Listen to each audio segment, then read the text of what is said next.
Hello, my name is Emily Johnson, and I have a Bachelor's of Science in Elementary Education with an emphasis in ESL from Kansas State University. And I started teaching in 2016 at a parochial school in Topeka, and I did that for 4 years, taught second grade, and then last year was my first year teaching in a public school in Topeka. And I was originally supposed to do what I will be doing next year, which is this STEM specials teacher, K through 3.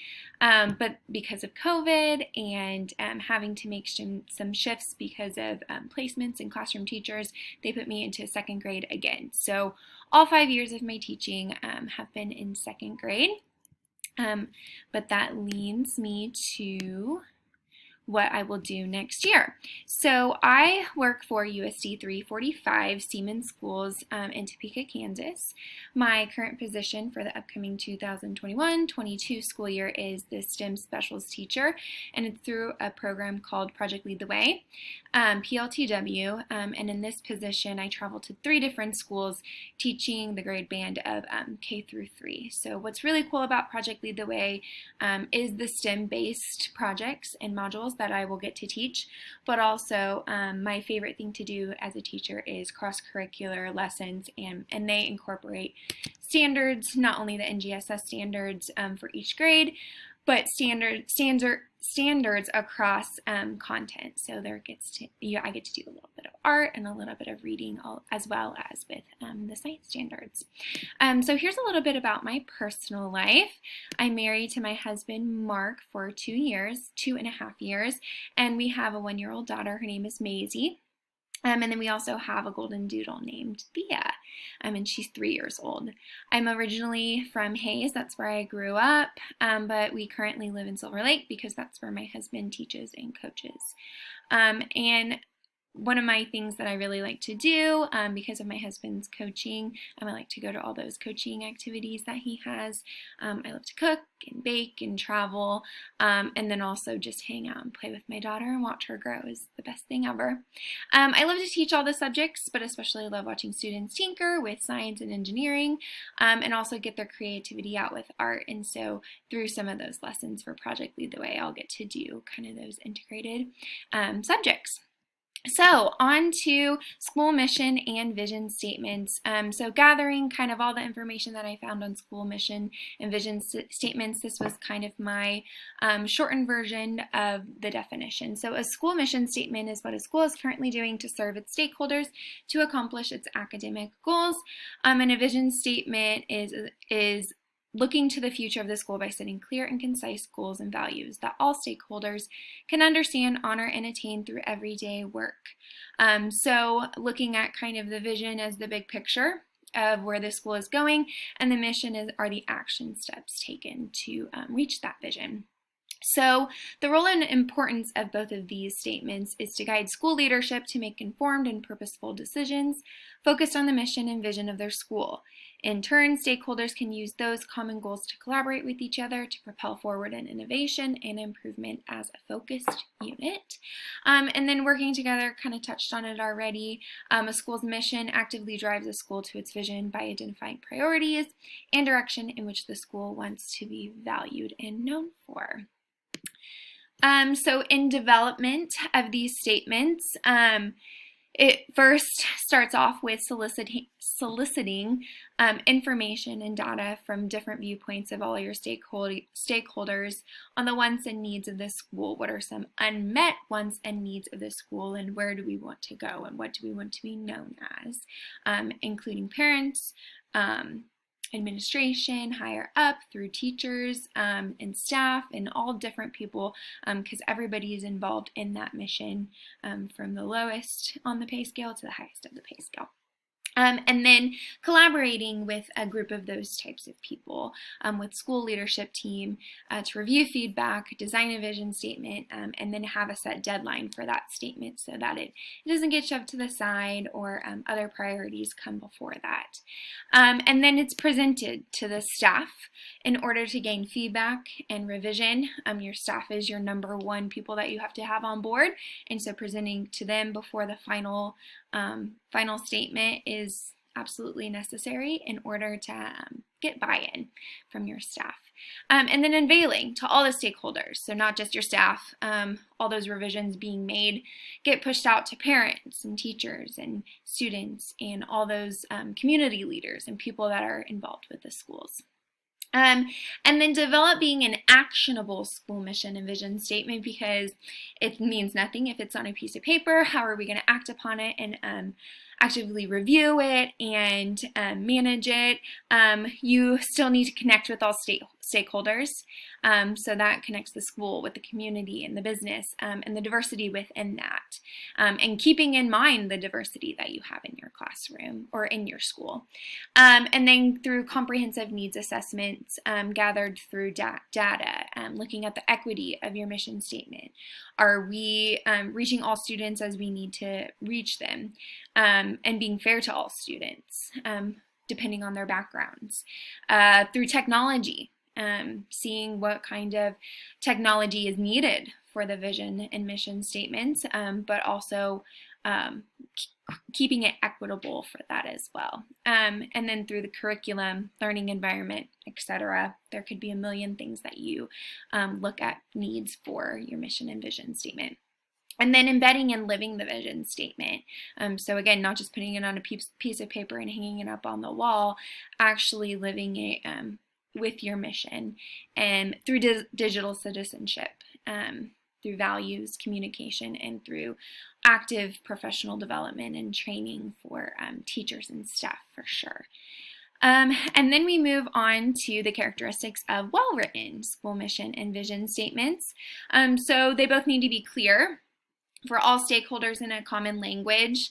It needs to be something where people can often refer back to and use that common language, and that it's not academic jargon that parents don't understand, so that all levels of our stakeholders can understand it. It also needs to be concise, a couple of objectives that are not numerous or too complex, because it really needs to be focused. If we have too many to-do lists, we don't get all of our to-do list and our checklists done, and so focusing on a couple things for a couple years, we can get things done and then move forward with how we want to adjust. And then focused, for students and the goals to be achieved are aspirational and used to drive decisions. And then it also needs to be attainable.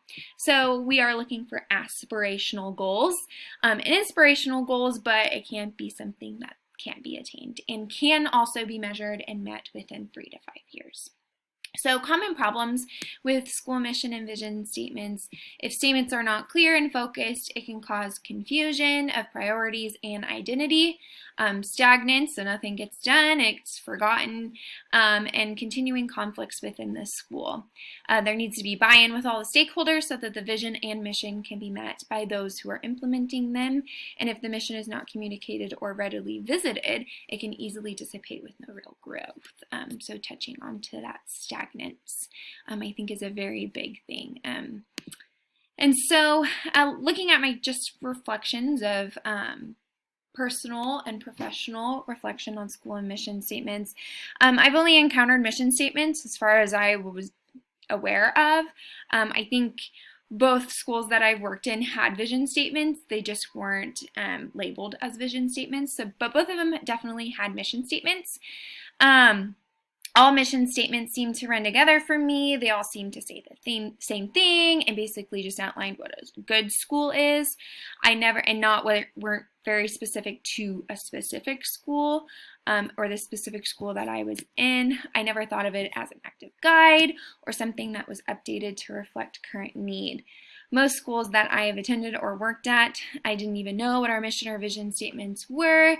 If I did know the mission statement, it was something I didn't reflect on when making decisions or planning. So when I actually taught at the parochial school, our students and our staff every morning said our mission statement, and it was great. They could say it, it was memorized, but we weren't really acting it on it, and we were just saying the words. And so it was a good reminder of what we were working towards, but it wasn't something that we were told, hey, we need to focus on this point and this point.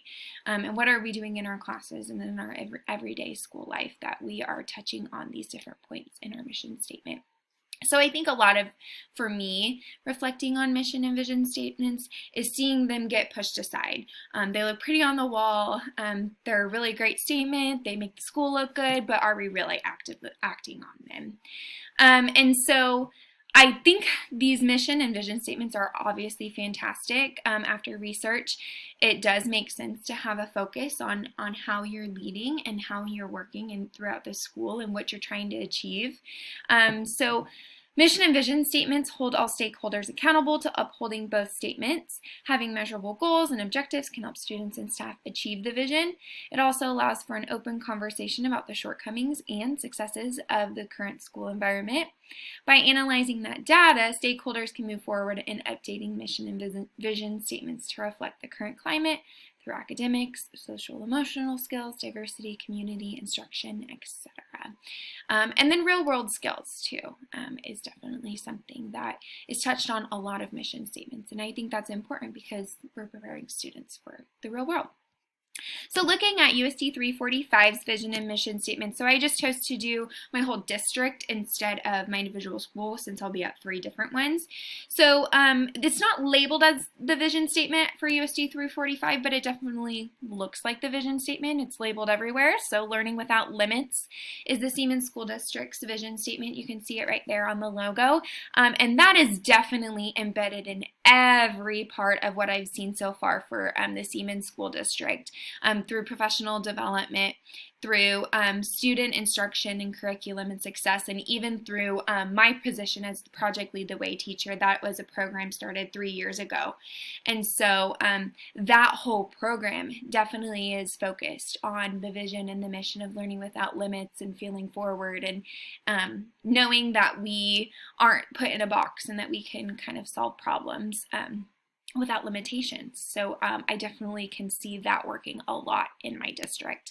The mission statement is clearly noted as the mission statement, and it says, prepare each student for lifelong success through strong and healthy relationships, rigorous and relevant learning, and a responsive and caring culture, and that maximizes student talents, aspirations, and community contributions.